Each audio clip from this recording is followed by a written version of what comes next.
Good morning, শুভ সকাল বন্ধুরা। প্রতিদিনের মতন আজকেও সকাল সকাল উঠে পড়েছি। উঠেই আমার প্রথমের কাজ হলো ঠাকুরঘরে গিয়ে গোপুসোনার হাসি মুখটা একবার দেখা। সকাল সকাল গোপুসোনার হাসি মুখটা না দেখলে সারা দিনটা তো আমার ভালোই কাটে না। তাই প্রতিদিনের মতন সকালবেলা চলে গেছি আমার গোপুসোনার হাসি মুখটা দেখতে। দেখা হয়ে গেছে। আমার গোপুসোনাকে তো এখন হাতে করে নিতে পারবো না, ছুতে পারবো না, বাসি ঘরদোর রয়েছে।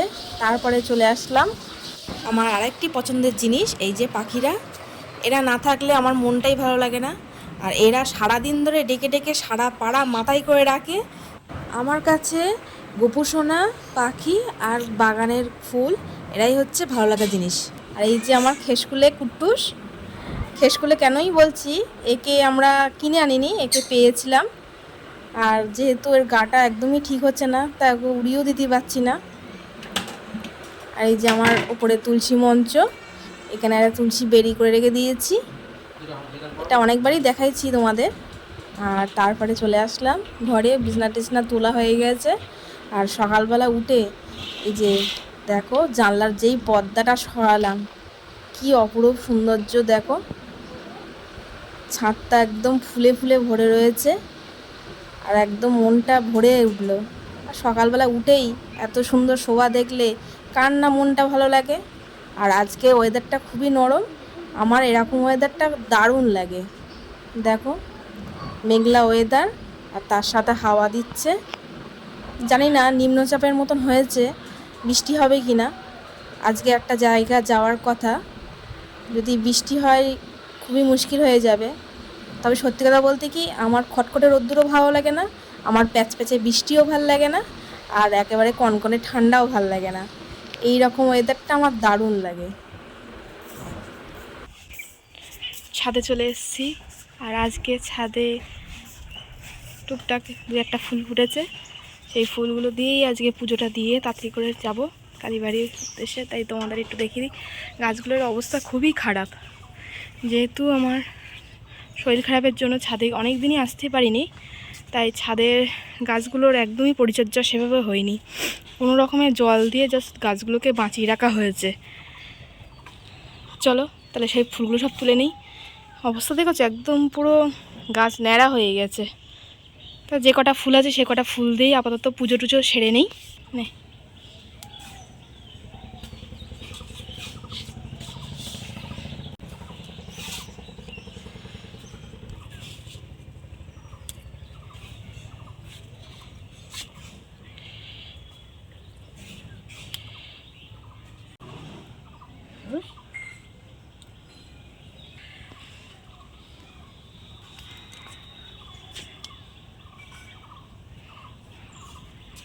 আমার মেয়ে গাছ থেকে ফুল, সবজি, ফল এসব তুলতে খুবই ভালোবাসে। তাই যখন একটু বেশি ফুল টুল ফোটে ওকেই ডেকে আনি, তুই চ তুলবি। আর কী বলতো, গাছ করার যে আনন্দ মজা, তার থেকে ফুল ফল গাছ থেকে তোলা এর দ্বিগুণ মজা। নিজের হাতে তৈরি গাছে যে ফল ফুল হচ্ছে। এই স্থলপদ্মটা তোলো, স্থলপদ্মটা তোলো। গাছগুলো দেখেছো, তবু ফুল দিয়ে যাচ্ছে। এবার গাছের দিকে একটু যত্ন নিতে হবে, নজর দিতে হবে বেশি করে আমার। আর এখানে দেখো একটা টমেটো গাছ হচ্ছে, তাতে টমেটো হয়েছে। তা আমার এখন লাগবে কিছু টমেটো। নিচেও আছে গাছ, তার নিচের থেকে আনার এখন সময় নেই। তাই এখান থেকেই এখন তুলে কাজটা মেটাতে হবে। যা আছে তাতেই আমার হয়ে যাবে।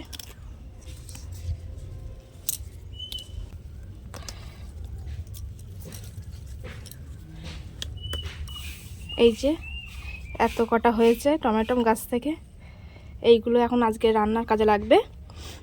তাই এগুলো নিচে নিয়ে যাই। আর গাছ থেকে কতটা ফুল তুলেছি এই দেখো, দেখো। এই যে তারপরে নিচে নেমে আসলাম, নিচে নেমে এসে রান্না বান্না চাপিয়ে দিয়েছি। আর এই দেখো এখানে চাপিয়ে দিয়েছি আমি কুমড়ো দিয়ে আলু দিয়ে ডাঁটা দিয়ে একটা তরকারি, যেটা আমার মেয়ের একদমই অপছন্দ। আর এই পেশা করে চাপিয়ে দিয়েছি মানে মটর ডাল, তার সাথে আমের গুটি দিয়েছি ছোটো ছোটো। একসাথে দিইনি, আগে ডালটা সেদ্ধ করে নিয়েছি, তারপরে আমের গুটিটা পরে দিয়েছি কারণ আমের গুটিগুলো আস্তে আস্তে থাকলে বেশি ভালো লাগে। আর পরে একটুখানি ভাজাভুজি করে নেবো, আর টমেটো দেখি কোনো একটা রেসিপি বানিয়ে নেবো ঝটপট। আর চান ধান করে চলে আসলাম এবার ঠাকুর ঘরে। ঠাকুরের এবার জল মিষ্টি দিয়ে সেবা দেবো ঠাকুরকে।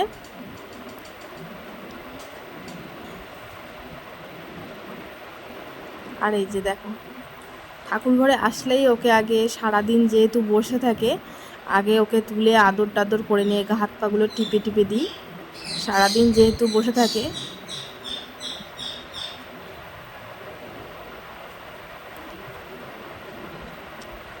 আমার মেয়ের আফসোস, ওর স্কুল থাকে প্রতিদিনই, যেহেতু ওর মর্নিং স্কুল, ও একটু গপুকে নিতে পারে না। আর আমি খুব সকাল সকাল ওকে চান ধান করিয়ে দিই।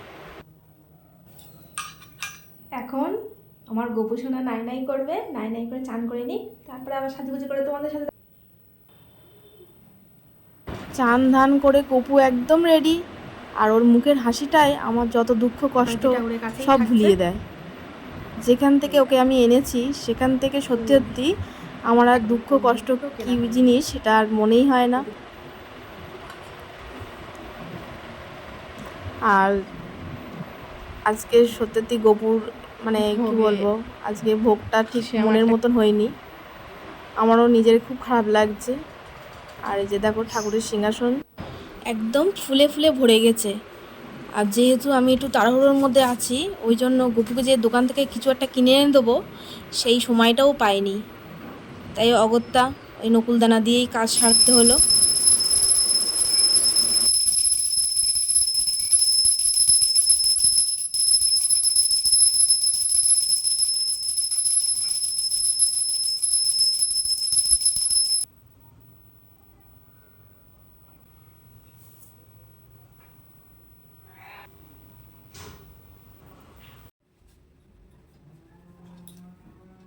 চান ধান করে গুছিয়ে নিতে নিতে বড্ড লেট হয়ে গেল। এরকম লেট কোনোবারই হয় না। আর যেহেতু আজকে শনিবার, আগে প্রথমে বাড়ির পুজো হবে, তারপরে কালীমার পুজো হবে, তাই অতটাও অসুবিধা হয়নি। এই যে রেডি, একদম রেডি। এবার পুজো দিতে যাবো। রাস্তায় কি কি করবো না করবো সবটাই তোমাদের সাথে শেয়ার করবো, দেখতে থাকো। চলে আসলাম টাকি বড় কালীমার মন্দিরে। এখানে এসে দেখলাম ঠাকুর মশাই অলরেডি কিন্তু পুজোয় বসে পড়েছেন। তিনি সমস্ত কিছু পুজোর সরঞ্জাম সব গুছিয়ে নিচ্ছেন। আর এই যে এখানকার কালীমার নাম হলো মা কুলেশ্বরী দেবী। আর এই যে ঠাকুরমশাইয়ের পাশে যে আইসক্রিমের কোটোটা দেখছো, এর জন্যই মূলত আমাদের পুজো দিতে আসা। কারণ প্রত্যেক বছরের ন্যায় এবছরও আমরা আমাদের দোকানের হ্যান্ডমেড আইসক্রিম দিয়েই মাকে আগে পুজো দেবো, তারপরে আমাদের আইসক্রিমের গাড়ি বেরোবে। এটাই প্রত্যেক বছরের নিয়ম হয়ে আসছে। আর এখানকার দেবী এই রকম নাম কেন সেটাও বলি তোমাদের। অনেক দিন আগের থেকেই লোকমুখে প্রচারিত এই কথাটি। কারণ এই দেবীর ঘরটি আমাদের টাকি ইছামতি নদীর চড়াই অথবা কুল থেকে পাওয়া গিয়েছিল, সেই জন্যই এই দেবীর নাম কুলেশ্বরী দেবী। আর এখন দেখো একদম প্যাচপ্যাচে ওয়েদার, বৃষ্টি পড়ছে। এখানে স্মৃতি হিসাবে নীল পুজো, চড়ক পুজো, দুর্গা পুজো, কুমারী পুজো, ভোগ বিতরণের কিছু ছবি তোলা আছে। আমাদের এখানে ধুমধাম করে নীলের দিন ধুনো পুরানো হয়। এখানকার যত ভিডিও ক্লিপ সবটাই আমার মেয়েই তুলেছে। ও যেমনই পেরেছে, যেটুকুনি পেরেছে নিজে হাতে যে ভিডিও করে আমাকে এনে দিয়েছে, এটাই আমার কাছে অনেক। আর এই মায়ের কাছে না আমি অনেক বছর পরে আসলাম, অনেক দিন আসাই হয় না। আগে না খুব আশা হতো, মায়ের কাছে এসে অনেকক্ষণ সময় কাটিয়ে যেতাম, যখন তখন মনে হতো মায়ের কাছে চলে আসতাম। এখন ঠিক আর একটা আশাও হয় না, কেন জানি না। সময় করে উঠতে পারছি না, না মা ডাকছে না, বুঝতেই পারছি না। কিন্তু আগের মতন আর আশা হয় না। আমার এখানে আসতে এত ভালো লাগে, কি করে যে 2-1 ঘন্টা সময় কেটে যায় বুঝতেই পারি না। আর যে দেখো যারা সবাই মিষ্টি দিয়েছে, সেই সব মিষ্টি মায়ের হাতে এবার দেওয়া হবে।